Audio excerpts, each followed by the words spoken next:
என்னது ஜெய்ஸ்வால் மும்பை இந்தியன்ஸ் வர போறாரா? ஹர்திக் பாண்டியா ராஜஸ்தான் போக போறாரா? மிகப்பெரிய ஒரு ட்ரேடாக இருக்கும் போல இருக்கு. ஆல்மோஸ்ட் ஸ்ட்ரேயஸ் ஐயர் வர மாதிரி சொல்கிறாங்க. சூரியகுமார் வெளியில் போகிறதா சொல்கிறாங்க. புதிய கேப்டனாக வந்து பார்த்தீங்கன்னா நான் சொல்கிற ஒரு பர்சனை வந்து வரதுக்கான வாய்ப்பு இருக்குது அப்படின்ற மாதிரி சொல்கிறாங்க. ஒரு சைடு ரிஷப் பண்ட் வந்து பார்த்தீங்கன்னா டெல்லிக்கு போகிறதா வந்து பேசப்படுது. எல்லா டீம்கிட்டேருந்து நிறைய ட்ரேட் வந்து பார்த்தீங்கன்னா அப்டேட் வந்து டெய்லியுமே வந்திருக்கு. ஆனால் அந்த ஹர்திக் பாண்டியா ஜெய்ஸ்வால் நான் எதிர்பார்க்கவே இல்லை. இதை பற்றி ஃபுல் டீட்டெயில் எல்லாத்தையுமே நம்ம ஃபுல்லாகவே பார்த்துடலாம். ஹாய் மக்களே, நான் உங்கள் ஷாம். நிறைய பேர் வீடியோ பார்க்குறீங்க, லைக் பண்ணாமல் பார்க்குறீங்க. லைக் பண்ணிட்டு பார்க்கும்போது இந்த வீடியோ நிறைய பேர் ஷேர் ஆகும். ஹைப் இருக்கவங்க ஹைப்பை கூட தட்டி விடுங்க.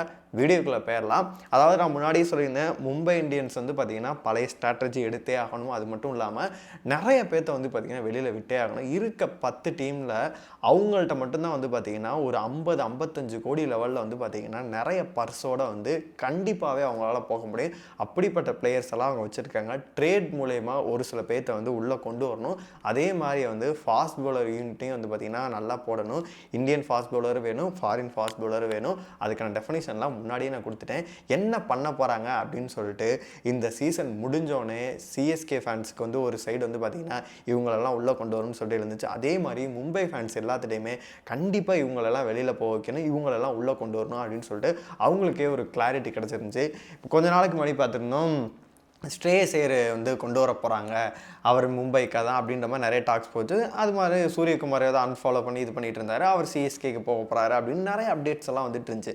நேற்று வந்து பார்த்தீங்கன்னா குல்தீப் விசஸ் வந்து பார்த்தீங்கன்னா ரிஷப் பண்ட் அவங்க வந்து ட்ரேட் நடக்க போது, தாய்க்கழகத்துக்கே திரும்புகிறாரு அப்படிங்கிற மாதிரி வந்து பார்த்தீங்கன்னா டெல்லியில் ஆல்மோஸ்ட் அவர் இருந்தவர். அங்கே தான் அவர் ஃபேமஸும் ஆனார் கூட. ஆனால் அங்கேயே போக போகிறாரு. ஆல்மோஸ்ட் அவர் கேப்டன்சி வந்து பார்த்தீங்கன்னா வேணான்னு சொல்லிட்டாரு.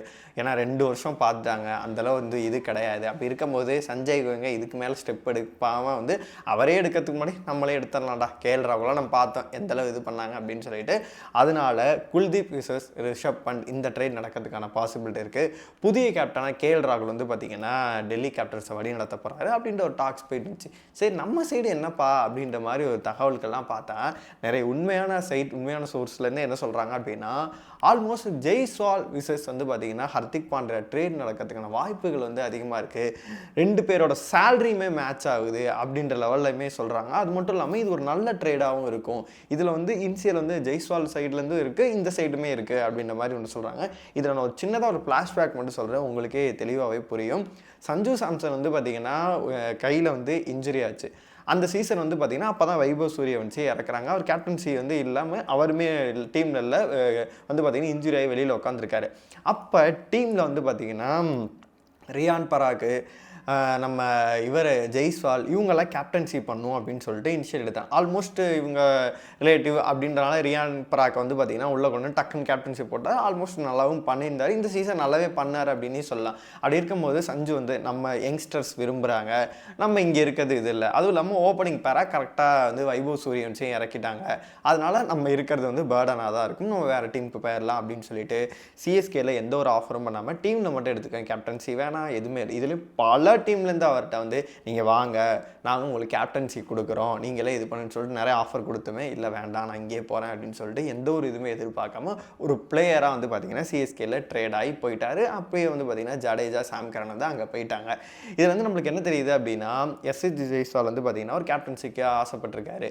அப்படி இருக்கும்போது இப்போ மும்பை சப்போஸ் வந்து பார்த்திங்கன்னா ஹர்திக் பாண்டியா கூப்பிட்றாங்க. இப்போ ராஜஸ்தானை பொறுத்தளவு வந்து பார்த்திங்கன்னா ஃபினிஷ் பண்ணுறதுக்கு அங்கே ஆள் வந்து குறைவாகவே இருக்குது. நிறைய போன சீசன் சொதப்பிச்சு, முந்திர சீசன் வந்து பார்த்திங்கன்னா ஃபினிஷிங்கில் தான் 1 ரன் 7 ரன்லாம் ஜெயிக்க வேண்டியதாக இருக்கும். வந்து பார்த்திங்கன்னா ஃபினிஷிங் வந்து 4 மேட்ச் வந்து தோத்தாங்க.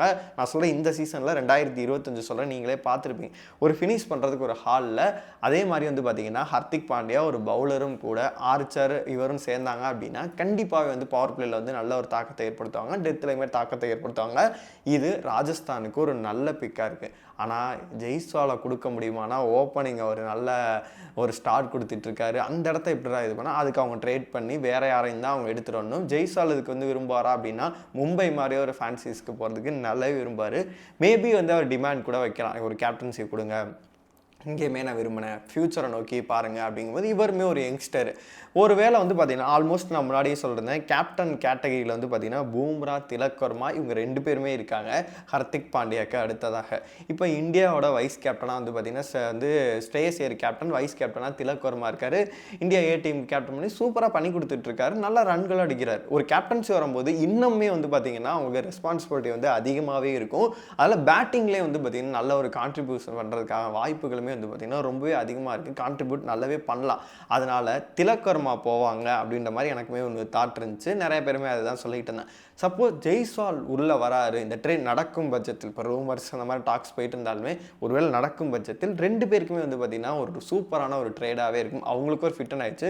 மும்பையை பொறுத்தளவு ஓப்பனிங்கில் வந்து ரோஹித் சர்மாக்கு அப்புறமேட்டு ஃபியூச்சரில் சொல்கிறேன், எத்தனை வருஷம் அவர் ஆடுவார்னு சொல்லிட்டு தெரியவே இல்லை. அவருக்கு அப்புறமேட்டு வந்து பார்த்தீங்கன்னா நல்ல ஒரு பிக்காக இருக்கும், சூப்பராகவே ஒரு ஆடக்கூடியவர். இப்போ அடுத்த வருஷம் ரோஹித் சர்மா இவர் ஓப்பன் பண்ணுறாரு. ரியான் கில்டனை கூட வந்து பார்த்தீங்கன்னா 1 டவுன் கூட இறக்கி விட்டுறலாம். இறக்கி விட்டு வந்து பார்த்தீங்கன்னா டீம் செட்டில்டாக இருக்கும், சூப்பராக இருக்கும்.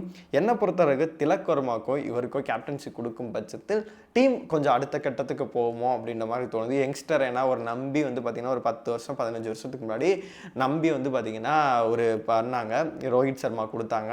5 கோப்பைகளை அவர் தான் வாங்கி கொடுத்தாரு. ரிக்கி பாண்டிங் போன பிறகு டக்குன்னு ஒரு கேப்டனாக கொண்டு வந்தாங்க. சூப்பராக வந்து பண்ணி வந்து பார்த்தீங்கன்னா கோப்பையும் அடித்து கொடுத்தாரு. சச்சின் போகிற டயத்தில் அவர் வாங்கி கொடுத்தாரு. அதில் என்ன பார்த்து ஜெய்ஸ்வால் வந்து பார்த்தீங்கன்னா ரோஹித் சர்மா போகிற டயத்தில் ஜெய்ஸ்வாலாக இருக்கட்டும், திலக் வர்மாவாக இருக்கட்டும் இவங்க வாங்கி கொடுப்பாங்க அப்படின்ற மாதிரி எனக்குமே தோணுது. இந்த ட்ரேட் நடக்கும் பட்சத்தில் 2 பேருக்குமே ஒரு நல்ல ஒரு ட்ரேடாக இருக்கும் அப்படின்ற மாதிரி தான் தோணுது.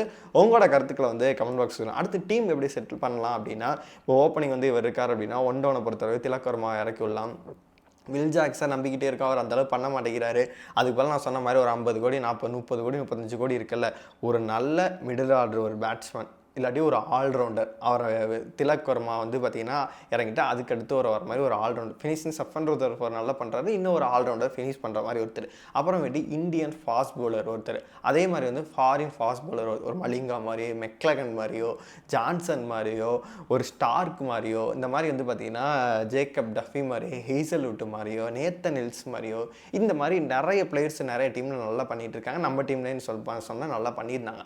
அந்த மாதிரி ஒரு பிளேயர்ஸ் வந்து பார்த்தீங்கன்னா எடுத்துட்டாங்க அப்படின்னா டீம் வந்து ஆல்மோஸ்ட் செட்டில்ட் ஆயிரும். பிளே ஆஃப் 6வது கோப்பை எல்லாத்தையுமே நம்ம எதிர்பார்க்கலாம். மும்பை என்ன பண்ண போகிறாங்க, நான் சொன்ன ட்ரைட் நடந்தால் நல்லா இருக்குமா, யார் வந்து மும்பை இந்தியன்ஸ்குள்ளே தான் நல்லாயிருக்கும், உங்களோட கருத்துக்கள் எல்லாத்தையுமே மறக்காமல் கமெண்ட் பாக்ஸில் சொல்லுங்கள்.